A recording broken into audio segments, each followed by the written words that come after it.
श्रोता प्रेमियों, मैं राम सागर शास्त्री आप लोगों के समक्ष रखने जा रहा हूं अग्नि पुराण के अनुसार भरत रघुवर संवाद अर्थात ब्रह्म ज्ञान।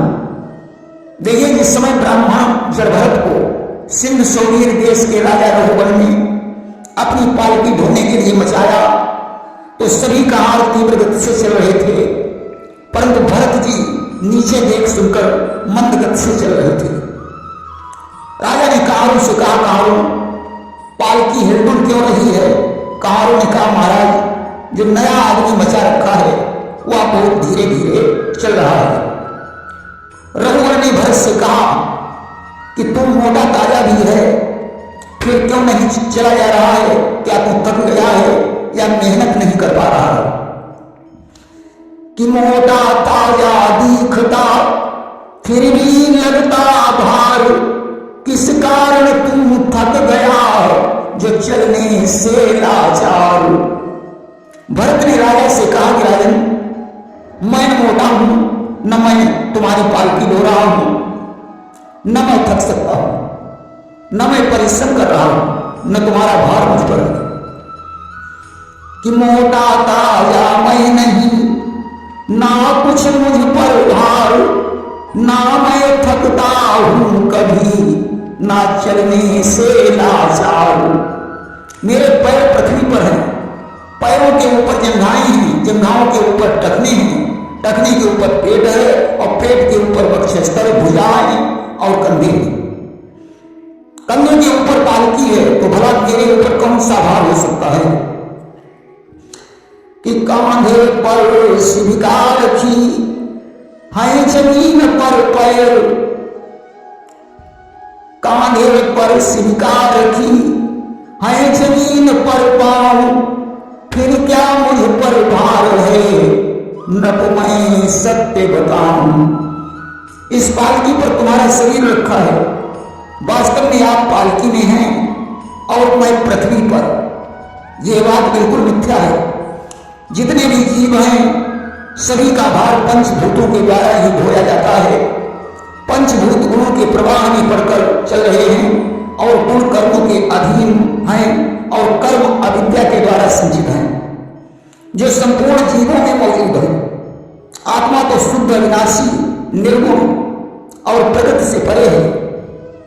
संपूर्ण प्राणियों में एक ही आत्मा है, उसकी न तो वृद्धि होती है न ह्रास होता है। फिर आप ये कैसे कह रहे हैं कि तुम मोटा ताजा भी है? ये पालकी अगर मेरे लिए भार हो सकती है तो आपके लिए भी भार हो सकती है।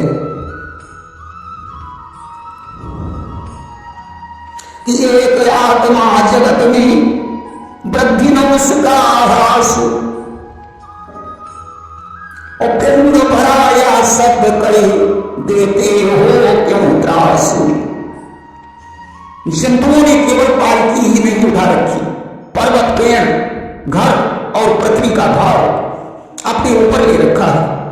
जब प्रकृति जन्य साधनों से पुरुष भिन्न है तो मैं भला कौन सा भार ढो रहा हूं? कि जंतु उठाई पालकी और पृथ्वी का भार, मैं ढोता हूं पालकी, ये ख्याल बेकार। जिस द्रव्य से पालकी बनी है उसी से प्राणियों के शरीरों का निर्माण हुआ है। भरत जी की ऐसे बातें सुनकर राजा रघुवर पालकी से उतरकर भरत के चरणों में गिर गया। उसने कहा कि हे मित्र, मुझे क्षमा करें, मुझे कल्याणकारी उपदेश प्रदान करें। कि उतर पालकी से नमत गिरा चरण यकुलाए, ज्ञान दीजिए विप्रवर सब अपराध दिहाए। और यह भी बताएं कि आप कौन हो और यहां किस लिए आए हैं? भरत ने कहा, अगर मैं यह कहूं कि मैं अमुक हूं तो ये भी नहीं कहा जा सकता। हमारे यहां आने का कारण क्या है? तो ये क्रिया कर्म फल का उपयोग करने के लिए ही होती है। सुख दुख के उपभोग, भिन्न भिन्न देश अथवा शरीर आदि की प्राप्ति कराने वाले हैं तथा धर्म अधर्म से उत्पन्न सुख दुखों को भोगने के लिए ही जीव नाना प्रकार के देश अथवा शरीर को प्राप्त करते हैं। राजा ने कहा, ब्रह्मन, जो आत्मा सतस्वरूप से विराजमान है तथा कर्ता भोक्ता रूप में प्रतीत हो रहा है, उसे मैं ही हूं, ऐसा कहकर क्यों नहीं बताया जा सकता? आत्मा के लिए अहम शब्द का प्रयोग भी तो ठीक है। भारत जी बोले अनात्मा में आत्मत्व का बोध कराने वाला अहम शब्द उचित नहीं है। वैसे आत्मा के लिए अहम शब्द दोष युक्त नहीं है। जब संपूर्ण शरीर में एक ही आत्मा है तो कौन तुम और कौन मैं, ये सब बातें व्यर्थ है। एक आत्मा सभी में, मैं तुम में क्या भेद, जो मैं हूं तुम भी वही, फिर क्यों करते खेद। राजन, तुम राजा हो, ये पालकी है, हम लोग इसे ढोने वाले हैं, आगे चलने वाले सिपाही हैं। या लोग आपके अधिकार में है या सत्य नहीं है।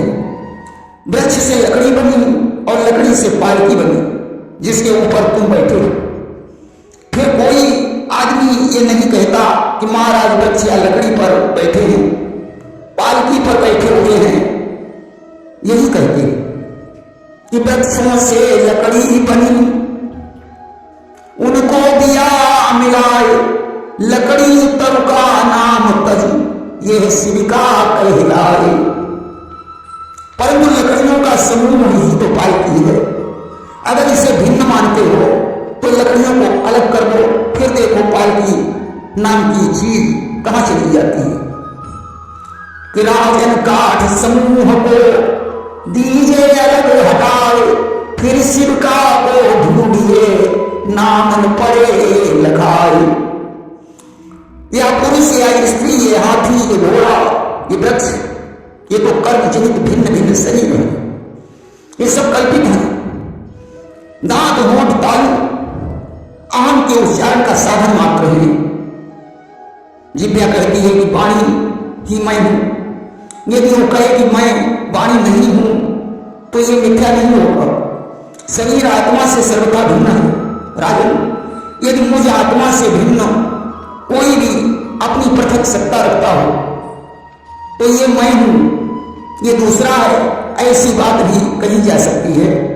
शरीर दृष्टि से जितने भी भेद प्रतीत हो रहे हैं ये सब कर्मजन्य हैं।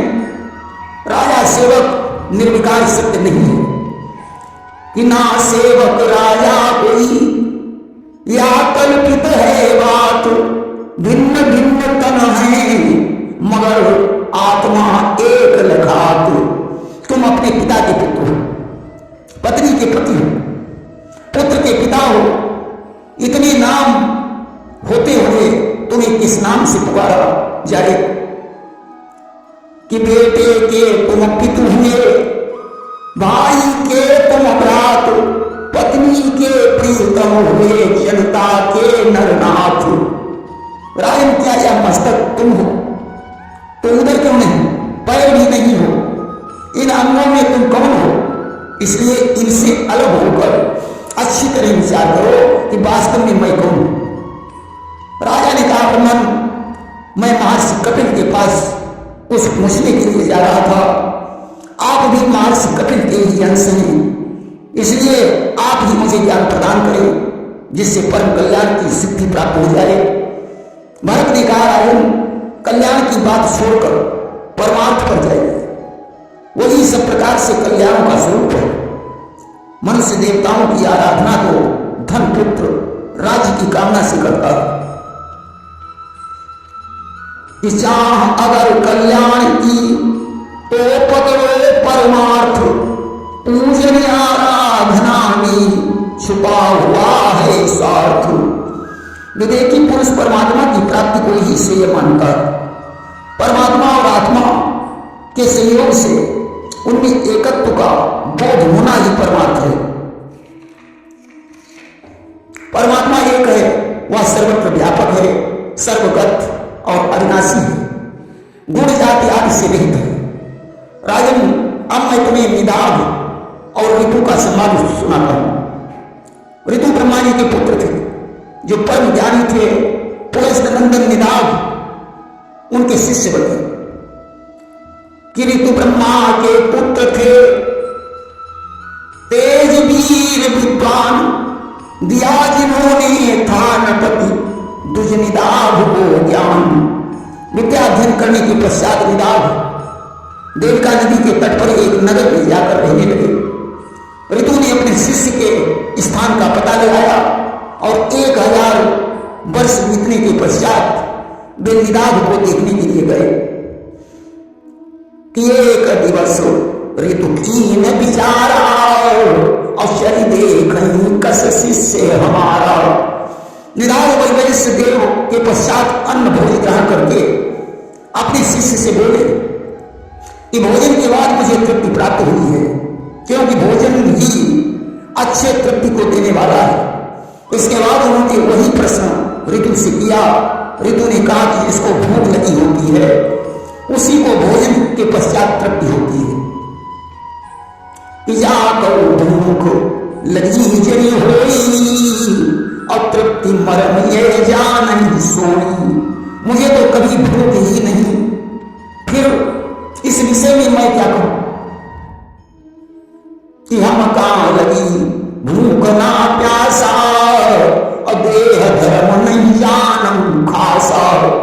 भूख और प्यास तो देह का धर्म है।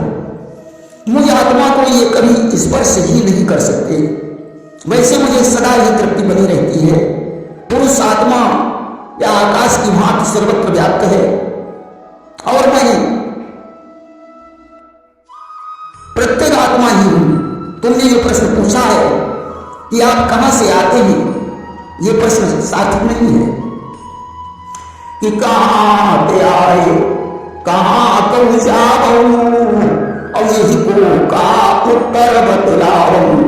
मैं न कहीं जाता हूं न आता हूं और न कहीं रहता हूं। न तुम मुझसे भिन्न हो न मैं तुमसे अलग हूं।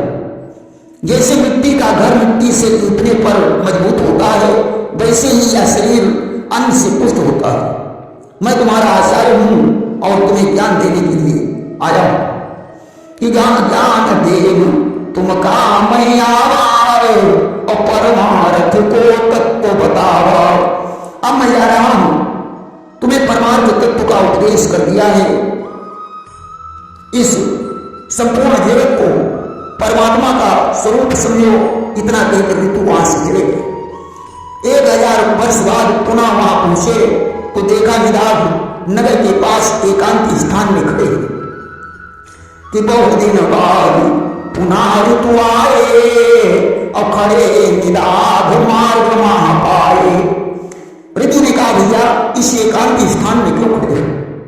निदाघ बोले ब्राह्मण रास्ते में मनुष्यों की भीड़ लगी है, क्योंकि राजा इस नगर में आ रहे हैं। आगे भीड़ लगी अति भारी और आवत राजा के सवारी, इसलिए मैं यहां ठहर गया। ऋतु ने पूछा अच्छा ये बताओ कि इनमें कौन राजा है और कौन दूसरे लोग हैं? निदाघ ने कहा जो हाथी पर बैठे हुए हैं वे राजा हैं और जो उन्हें चारों ओर से घेरे हुए हैं वे अन्य लोग हैं।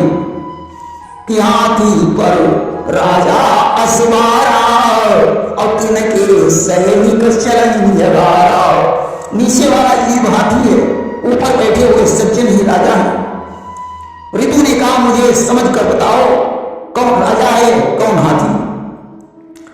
निदाघ ऋतु के ऊपर चढ़ गए और बोले अब तुम वाहन को पहचान लो, मैं तुम्हारे ऊपर राजा के समान बैठा हूं और तुम मेरे नीचे हाथी के समान खड़े हो। कि ऋतु को हाथी मान विचारा और पीठ निदाघ भय सवारा। ऋतु बोले मैं कौन हूं और तुम्हें क्या कहूं? कि ऋतु बोले मैं कौन हूं बतलाओ तुम कौन? गुरु के से प्रश्न सुनो शिष्य हो गया हूं।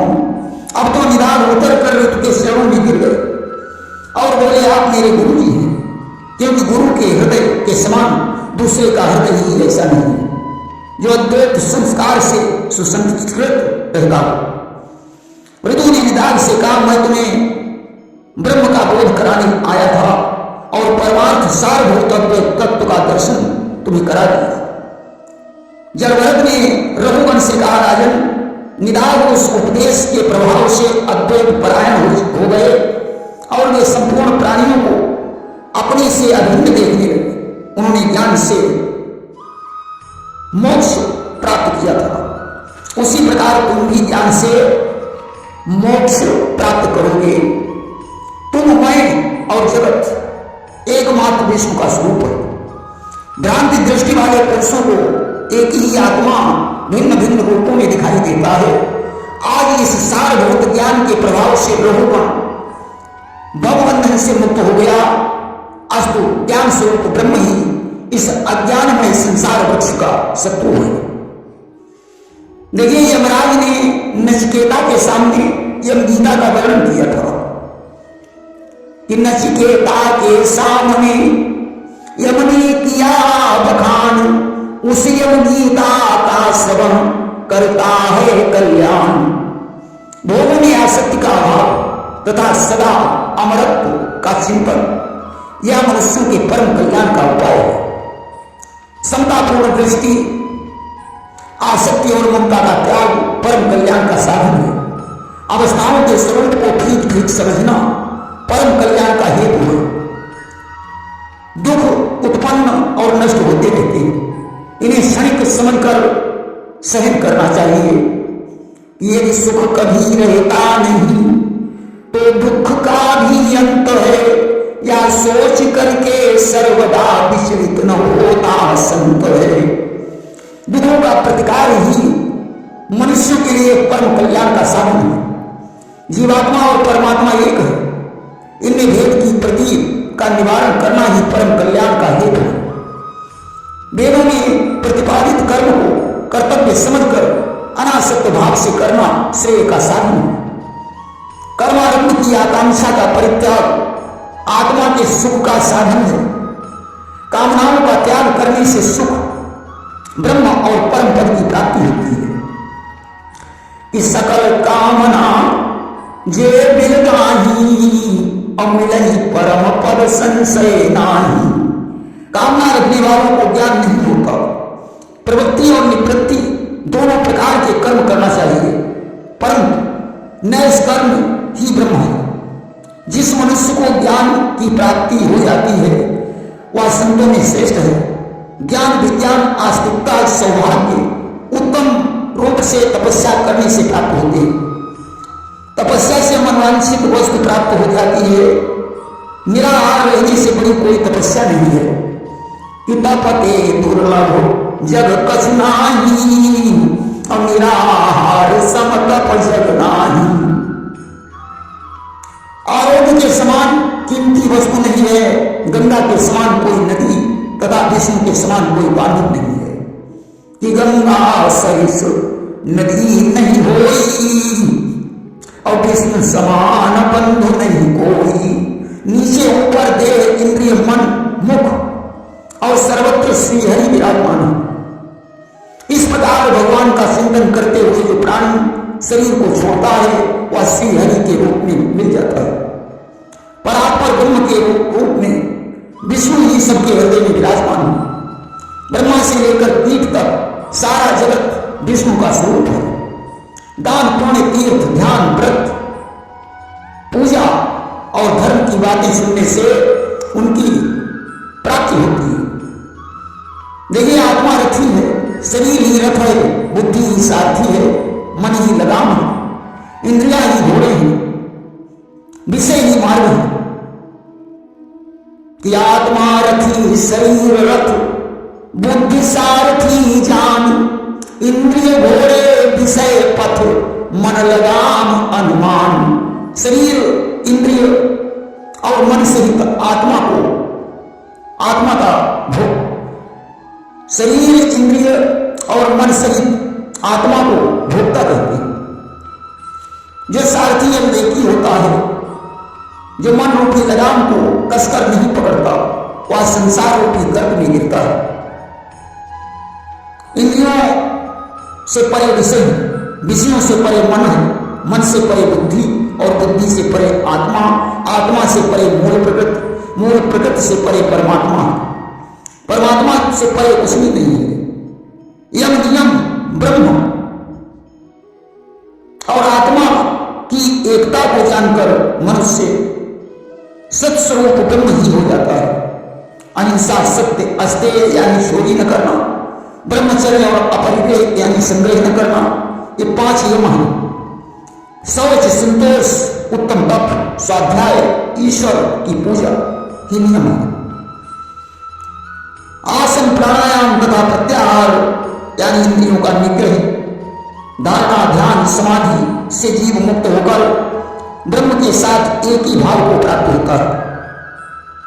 वह सत्य स्वरूप ब्रह्म ही हो जाता है।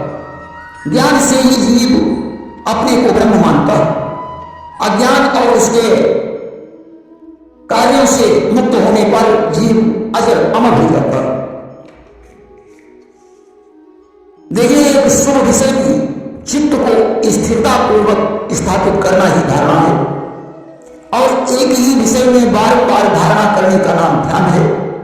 मैं ब्रह्म हूं, इस प्रकार के अनुभव में स्थित होने को समाधि कहते हैं। यह गीता कठोर निषेध पर आधारित है और यह मोक्ष प्रदान करने वाली है। प्रेम से ये वृंदावन बिहारी लाल की